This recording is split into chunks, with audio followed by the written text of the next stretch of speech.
സാറേ നമ്മുടെ കരീം സാർ പോയിന്ന്. എങ്ങോട്ട് പോയി? ആക്സിഡന്റ് ആണെന്ന് പറഞ്ഞേ.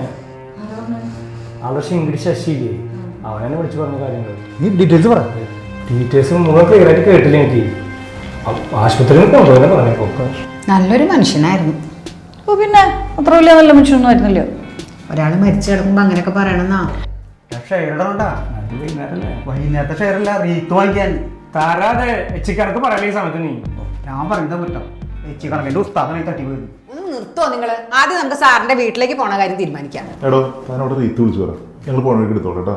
പിന്നെ ഞങ്ങളവിടെ ചെന്ന് കാര്യങ്ങൾ അറിഞ്ഞ് കൃത്യമായിട്ട് മെസ്സേജ് തരാം, എന്നിട്ട് വാട്സാപ്പിൽ ഇട്ടാൽ മതിട്ടോ. അയ്യോ എന്താണോ സാർ, ഞാൻ ഗ്രൂപ്പിലിട്ടു. മരണവാർത്ത തന്നെയാണ് കിട്ടാണ് ഗ്രൂപ്പില്. പോയി. പൊന്ന് ചങ്ങായി ഡേറ്റ് ഇപ്പൊ വരും വിളികള്. അനീസേ, നീ സാറിന്റെ ഒരു ഫോട്ടോ തപ്പി എടുക്കട്ടെ, നമുക്ക് പോവാം.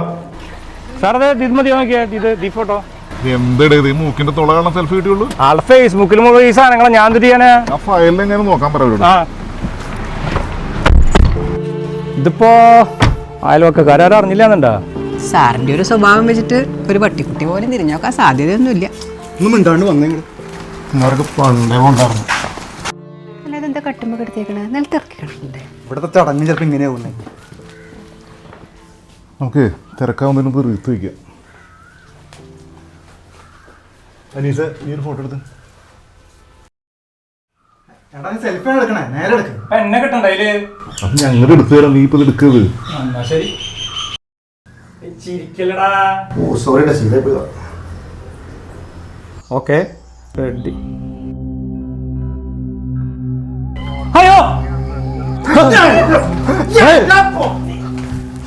ഞാൻ ചത്തണ ആൾക്കാരെ തൊട്ടെടുക്കാം. Sorry, sir. Bloody fools! Get out!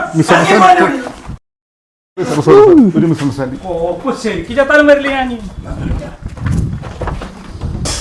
റീത്തൊന്നും കിട്ടിയാലേ അവന്റെ അമ്മയുടെ ഒരു റീത്ത്